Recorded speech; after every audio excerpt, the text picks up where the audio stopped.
മനോജ, നമ്മൾ എല്ലാ മാസവും നമുക്ക് സിനിമാ സംബന്ധമായിട്ട് പ്രത്യേകിച്ച് മോളിവുഡിൽ നിന്ന് എന്തെങ്കിലും ഒരു ചർച്ചയ്ക്ക് ആവശ്യമായ ഒരു സംഭവം കിട്ടാറുണ്ട്. ഒരുപക്ഷെ അത് ചിലപ്പോൾ ലഹരി കേസായിരിക്കും, അല്ലെങ്കിൽ മറ്റു കേസായിരിക്കും. അങ്ങനെ ഒരു 1.5 മാസം മുൻപ് കിട്ടിയ ഒരു വിഷയമായിരുന്നു, അല്ലെങ്കിൽ നമ്മുടെ മുമ്പിൽ നിറങ്ങിയ വിഷയമായിരുന്നു എമ്പുരാൻ എന്ന വിഷയം. വലിയ രീതിയിലുള്ള ചർച്ചകളായിരുന്നു. ഓരോ ദിവസം നമുക്ക് ഒരു ദിവസം ഫുള്ള് എമ്പുരാൻ കത്തി നിൽക്കുന്ന സമയം. ഞാനന്ന് TV ഷിഫ്റ്റ് ആണ്. എന്റെ അമ്മയെ എമ്പുരാന്റെ വാർത്ത വായിച്ച് എനിക്ക് കറക്റ്റ് ആയിട്ട് എന്തൊക്കെയാണ് ഏതൊക്കെ രീതിയിൽ ആംഗിൾ ഉണ്ടാക്കാൻ പറ്റുമോ ആ രീതിയിലൊക്കെ നമ്മൾ അതിനകത്ത് പല രീതിയിലും നമ്മൾ എന്താ പറയുക, ലാലേട്ടൻ ഫാൻസ് ഒരുപക്ഷെ ഒരു സമയത്ത് വലിയ രീതിയിൽ അദ്ദേഹത്തിനെതിരെ തിരിഞ്ഞു. പല രീതിയിലുള്ള ഇപ്പം പൃഥ്വിരാജിനെ അടക്കം, പിന്നെ ഇപ്പം പൃഥ്വിരാജിനെ അണിയർ ഇപ്പോൾ കാണാനില്ലാത്ത ഒരു അവസ്ഥ വരുന്നു. അങ്ങനെ പലവിധ ചർച്ചകൾ ഉണ്ടായിരുന്നു. അപ്പോൾ എമ്പുരാൻ വിഷയത്തിന് ശേഷം അത്തരത്തിൽ ഒരു ചെറുതായിട്ടൊന്ന് പിൻവലിക്കുന്ന പല രീതിയിലുള്ള ഒരു പ്രശ്നങ്ങളിൽ നിന്നിരുന്ന മോഹൻലാലിനൊരു ഊർജ്ജമായിരുന്നു തുടരും. എല്ലാ കാലവും മോഹൻലാൽ തിരിച്ചു വരവ് നടത്താറുണ്ട്. അതിനിപ്പോൾ എമ്പുരാൻ എന്ന രീതിയിൽ നിന്ന് ഒരു സ്മൂത്ത് ഷിഫ്റ്റ് ആയിരുന്നു തുടരുമെന്ന് തോന്നുന്നുണ്ട്. ഞാൻ 2 തവണയാണ് സിനിമ കാണുന്നത്. ഒന്ന് തന്നെ പോയി കണ്ടു, പിന്നെ ഒന്ന് സഹോദരിയുടെ ഒപ്പം പോയി കണ്ടു. ഈ സിനിമയെക്കുറിച്ച് അങ്ങനെ വലിയ മികച്ച ഒരു സിനിമയാണ് മോഹൻലാലിന്റെ അഭിനയം മുഴുവൻ ഇപ്പൊ വാനപ്രസ്ഥം പോലെ, അല്ലെങ്കിൽ ആ ഒരു റേഞ്ചുള്ള ഒരു പടമേ അല്ല. വിന്റേജ് മോഹൻലാലിനെ സെലിബ്രേറ്റ് ചെയ്യുന്ന ഒരു സിനിമ. പക്ഷെ എനിക്ക് ഏറ്റവും ഇഷ്ടപ്പെട്ട എന്താ വെച്ചാൽ അതിന്റെ അവർ കൊടുത്തിട്ടുള്ള പബ്ലിസിറ്റിയാണ്. അവരൊന്നും മിണ്ടിയില്ല എന്നുള്ളതാണ്. അത് വലിയൊരു സംഭവമാണ്. പണ്ട് ഈ അപ്പക്കാലിപ്റ്റോ എന്ന് പറഞ്ഞൊരു സിനിമ ഇറങ്ങിയ സമയത്ത് അതിന് പബ്ലിസിറ്റി കൊടുത്തില്ല. അപ്പോൾ അന്ന് അതിൻ്റെ ഡയറക്ടറും അവരെല്ലാവരും പറഞ്ഞത്, ഇത് ആളുകൾ സംസാരിച്ച സിനിമ ശ്രദ്ധേയമായിക്കോളും, ലോക ക്ലാസിക്കുകളിലൊന്നാണ് അപ്പക്കാലിപ്റ്റോ.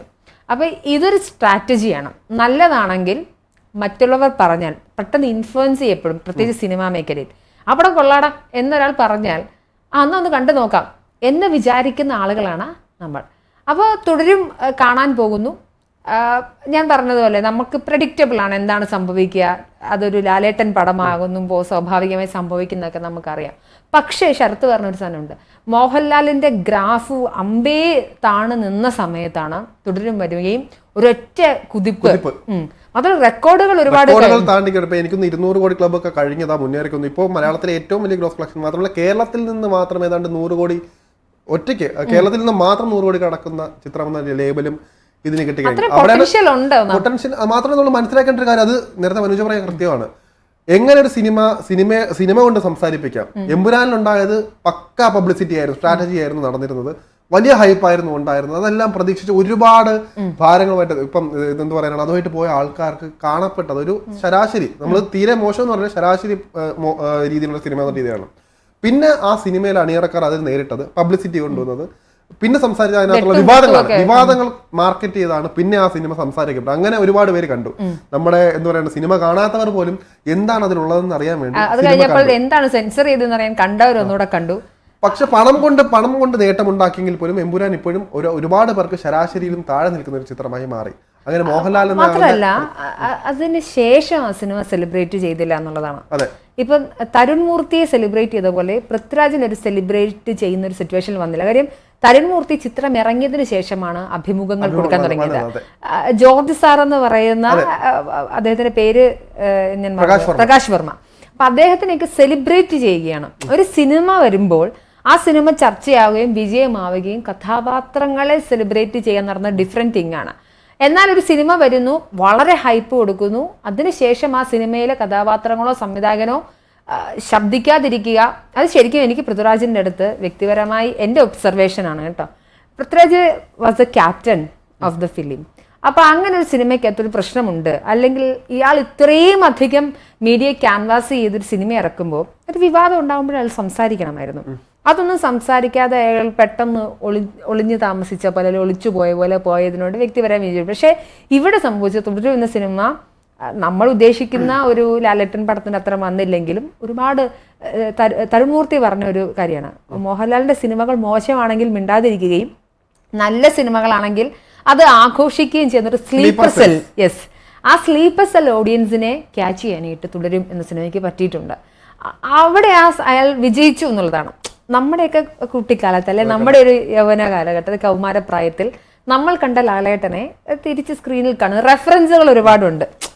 പല ഇടങ്ങളിൽ പഴയ സിനിമകളുടെ റെഫറൻസ് കൂടി വരുമ്പോൾ എനിക്കൊന്ന് ആ ഒരു രസം കൂടി ചേർത്ത് വായിക്കുമ്പോഴായിരിക്കും സിനിമ ഒരു ഗ്രാഫിലേക്ക് വരുന്നത്. എന്തായാലും നമുക്ക് പ്രതിനായകനെ കുറിച്ച് പറയാതിരിക്കാൻ പറ്റില്ല. മാത്രമല്ല ഇതിനകത്ത് മോഹൻലാലിന്റെ വാക്കുകൾ എപ്പോഴും നമ്മൾ കേൾക്കേണ്ട ഒരു കാര്യമുണ്ട്. അതായത് അദ്ദേഹം എപ്പോഴും പറഞ്ഞിട്ട് കൃത്യ ഒരു നിരീക്ഷണമാണ്. എനിക്ക് അദ്ദേഹം പറയുന്ന ഏറ്റവും ഇഷ്ടപ്പെട്ട ഒരു പോയിന്റ് അതാണ്. എന്തുകൊണ്ട് മോഹൻലാൽ എന്ന നടൻ ഇത്രയും വലിയ താരമായി മാറി? ഒരുപാട് പേര് വന്നിട്ട് പോലും ശങ്കർ പോലുള്ള നടന്മാരൊക്കെ ഉണ്ടായിരുന്ന കാലഘട്ടത്തിലാണ് മോഹൻലാൽ. എന്തുകൊണ്ടെന്ന് പറയുമ്പോൾ അതിനകത്തുള്ള പ്രധാനം ആ സമയത്തെ സംവിധായകർ, ആ സമയത്തെ ക്രൂകളെല്ലാം തന്നെ നമ്മൾ വിചാരിക്കുന്നത് അപ്പുറമാണ്. പത്മരാജൻ, ഭരതൻ, സി ബി മലയൻ, അതുപോലെ തന്നെ പ്രിയദർശൻ, IV ശശി, അങ്ങനെ ഒരുപാട് പേരുടെ ടൂളായിട്ടാണ് മോഹൻലാൽ പറയുന്നത്. അതുകൊണ്ട് തന്നെ മോഹൻലാലിന്റെ ഗ്രാഫ്. അതുപോലെയാണ് പൃഥ്വിരാജ് വന്നപ്പോഴും അദ്ദേഹത്തിന്റെ ആദ്യ സിനിമ ആഘോഷിക്കപ്പെട്ടു. നേരത്തെ പറയുന്നത് ലൂസിഫർ വന്നതിന് ശേഷം ആ സിനിമയ്ക്കകത്ത് അത്രയും കണ്ടന്റ് ഉണ്ടായിരുന്നു, അതിൻ്റെ ഒരു ലൈഫ് ഉണ്ടായിരുന്നു, വെൽ സ്ക്രിപ്റ്റഡ് ആയിരുന്നു, അതിനൊരു ക്യാരക്ടർ ആർക്ക് എല്ലാം ഉണ്ടായിരുന്നു.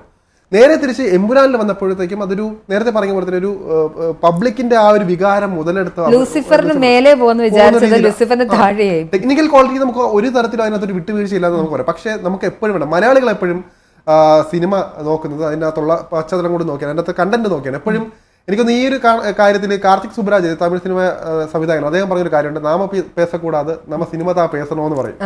അതാണ് വേണ്ടത്. തരുൺ മൂർത്തി എടുത്തൊരു തിയറി ഏതായിരുന്നു, ഇവിടെ അദ്ദേഹം സിനിമയ്ക്ക് മുമ്പേ ഇപ്പൊ ഈ ഒരു ലൂസിഫറും കൂടെ നിൽക്കുന്ന സമയത്ത് പോലും അദ്ദേഹം പറഞ്ഞിട്ടില്ല, ഇതിനെക്കുറിച്ചൊരു ചർച്ചകൾ പോലും വന്നിട്ടില്ല. തുടരും സത്യം പറഞ്ഞാൽ എമ്പുരാന് മുമ്പിൽ ഒരു ചെറിയൊരു കടുകുമണിയായിരുന്നു. അതായിരുന്നു പിന്നീട് സിനിമ വന്നതിന് ശേഷം ഒരു പബ്ലിസിറ്റി ഇല്ല, പിന്നെ അങ്ങോട്ട് കയറി കത്തി കയറിയത് മോഹൻലാലിന്. അതുകൊണ്ട് തന്നെ ഇപ്പൊ പറയാം യഥാർത്ഥ നല്ല രീതിയിൽ എല്ലാം കൊണ്ട് ബിസിനസ് ലാഭമാണ് നമുക്ക് മനസ്സിലാക്കുന്നത്. ഇപ്പം സുരേഷ് കുമാർ അടക്കം പറഞ്ഞിട്ടുണ്ടായിരുന്നു മലയാള സിനിമയിൽ 100 കോടി എന്ന് പറയുമെങ്കിൽ പോലും പ്രൊഡ്യൂസറിന് കിട്ടുന്ന ഇത്രയ്ക്കാണ്. പക്ഷേ ഈ സിനിമയ്ക്കകത്ത് ആഗോളതലത്തിൽ 200 കോടിയിലേറെ പോകുന്നു. മാത്രമല്ല കഴിഞ്ഞ ദിവസം വരെ ഹൗസ്ഫുള്ളാണ് സിനിമ. ഓരോ ഞായറാഴ്ചകളും ടിക്കറ്റ് കിട്ടാനുള്ള അവസ്ഥയാണ്. ഇപ്പോഴും ബുക്ക് ബൈ ഷോയിലൂടെ കഴിഞ്ഞ ദിവസം തന്നെ ഏകദേശം 4 ലക്ഷത്തിലേറെ ടിക്കറ്റുകളാണ് വിറ്റുപോയത്. ആ തരത്തിൽ പോകുമ്പോൾ നമ്മൾ വിചാരിക്കണം സിനിമ ഇപ്പോഴും തീർന്നിട്ടില്ല, ഇനിയും ആ കളക്ഷൻ മുന്നോട്ട് പോകും. മഞ്ഞൾ ബോയ്സ് മാത്രമാണ് ഇനി കളക്ഷന്റെ കാര്യത്തിൽ എന്തോ ഒരു ചെറിയ കണക്കുകളുണ്ട്, അതും ഈ ഒരു രീതിയിൽ ക്രോസ് ചെയ്യാം. അപ്പൊ എന്തായാലും ഒരു കാര്യം മോഹൻലാൽ ഇപ്പൊ പറയുന്ന പോലെ തന്നെ മോഹൻലാൽ എപ്പോഴും മോഹൻലാലാണ് ഇപ്പം നമുക്ക് കേരളത്തിന് പുറത്തു പോയാലും മലയാളികൾ അറിയുന്നത് മോഹൻലാലിന്റെ പേരിലൂടെയാണ്. അപ്പൊ എല്ലാവർക്കും അറിയുന്നത്. അപ്പം മോഹൻലാൽ നടക്കുമ്പോൾ മോളിവുഡും നടക്കുന്നുണ്ട്. അപ്പം മോഹൻലാൽ വുഡാണ് ഇപ്പൊ നടന്നുകൊണ്ടിരിക്കുന്നത് നമുക്ക് പറയാം.